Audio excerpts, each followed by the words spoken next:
Salut à tous, c'est Xioro, j'espère que vous allez bien.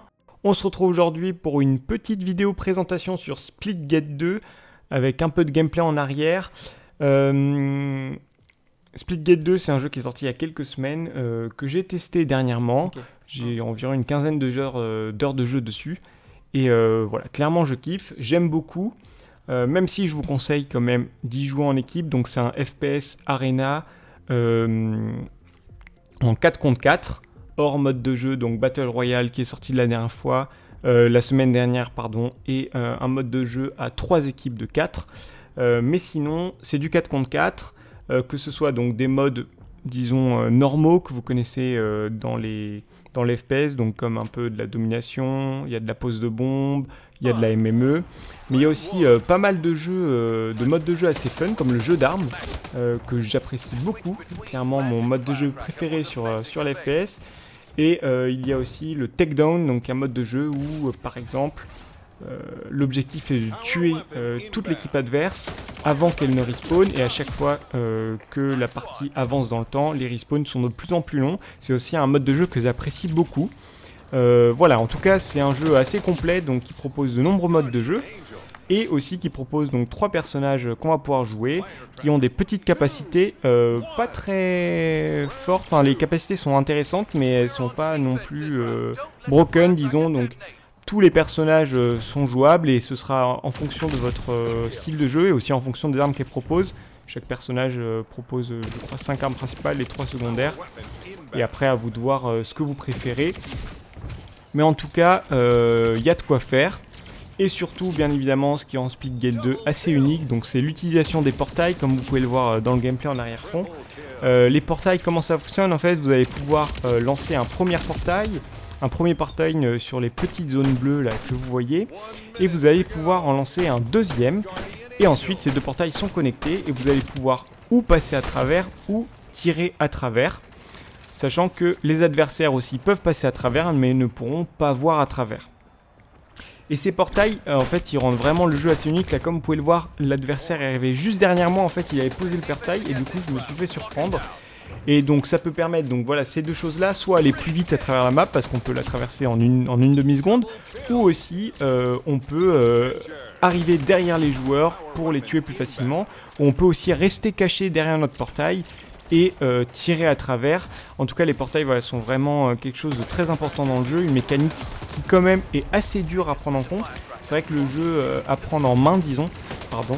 C'est vrai que le jeu est quand même pas très facile, vu qu'il y a un petit jetpack, vu qu'il y a les portails, les déplacements sont assez nerveux, ça bouge beaucoup, les maps sont très ouvertes, ce qui fait qu'on reste rarement caché. Donc c'est un jeu qui peut être assez difficile au départ, surtout si vous débutez sur l'FPS, mais n'hésitez pas à vous accrocher un peu, et puis le matchmaking aussi fera le reste, et les parties sont rarement quand même très difficiles. Je pense que vous y trouverez votre compte.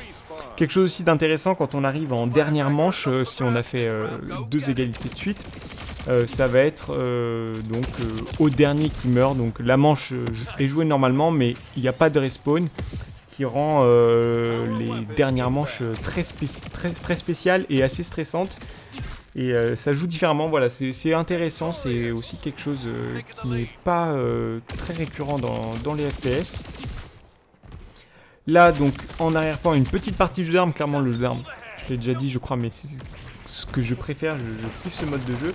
Il y a beaucoup de modes de jeu assez fun, il y a aussi un mode de jeu où on apparaît avec une arme aléatoire. Et il y a plein d'armes qui apparaissent aléatoirement aussi sur la map, et ça rend les parties très fun. Alors, quelque chose que je n'ai pas dit, vous avez aussi des armes lourdes. Les armes lourdes, ce sont des armes, disons, plus fortes que vos armes que vous pouvez avoir avec vos persos de base. Ils sont disponibles sur la map, mais qui vont apparaître au fur et à mesure, et il peut y en avoir généralement une ou deux de disponibles. Et en fait, ces armes lourdes, il faut aller les chercher pour pouvoir les avoir, et pour pouvoir jouer avec, et pour pouvoir prendre un avantage.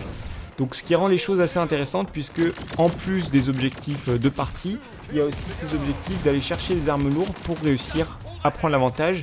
Les armes lourdes étant quand même plus puissantes que les armes de base, là comme vous pouvez le voir avec le sniper, seulement 2 balles. Il y a aussi des pompes qui one-shot très facilement. Il y a aussi une batte de baseball qui va pouvoir tuer en un coup, alors que sinon au corps à corps c'est 2 coups avec le coup de poing. Enfin voilà, les armes lourdes sont très intéressantes et il faut très souvent aller les chercher, en tout cas si vous souhaitez prendre l'avantage plus facilement. Là par exemple en arrière-plan, hein, c'est le mode de jeu où on spawn avec n'importe quel type d'arme dans les mains. C'est un mode de jeu un peu plus fun, mais voilà, en tout cas, ce Splitgate 2 propose plein de modes de jeu différents. N'hésitez pas à les tester, il propose aussi, donc comme je dis, un Battle Royale et un 4v4 V4 que je n'ai pas pu rec puisque mon PC supporte un peu moins les grandes maps avec beaucoup de joueurs. Mais si c'est quelque chose qui vous intéresse, c'est disponible. Voilà, n'hésitez pas à rejoindre des Discord communautaires pour pouvoir jouer avec des gens au jeu ou tout simplement essayer de faire venir vos amis dessus. Splitgate 2 est un FPS Arena assez nerveux, donc il plaira pas forcément à tout le monde, mais comme il est gratuit, il vaut le coup d'œil, donc n'hésitez pas à tester. Nous, on se retrouve pour d'autres vidéos bientôt sur Splitgate 2 ou d'autres jeux, que ce soit pour des tutos ou d'autres présentations. C'est clairement ce que je kiffe le plus tourner. Ce qui me plaît le plus, voilà, essayer de vous donner des conseils, vous présenter des choses, vous aider à comprendre certaines choses qu'on n'arrive pas à comprendre parfois, parce qu'on n'a pas forcément tous le même niveau sur les jeux, mais c'est pas grave du tout. Clairement, moi j'aime bien faire ça, donc si vous avez aussi des jeux sur lesquels vous souhaitez que je me penche, pourquoi pas. En tout cas, n'hésitez pas à m'envoyer un petit commentaire, et puis on se dit à la fois prochaine. Allez, ciao ciao. Up. Half guns complete. Double kill.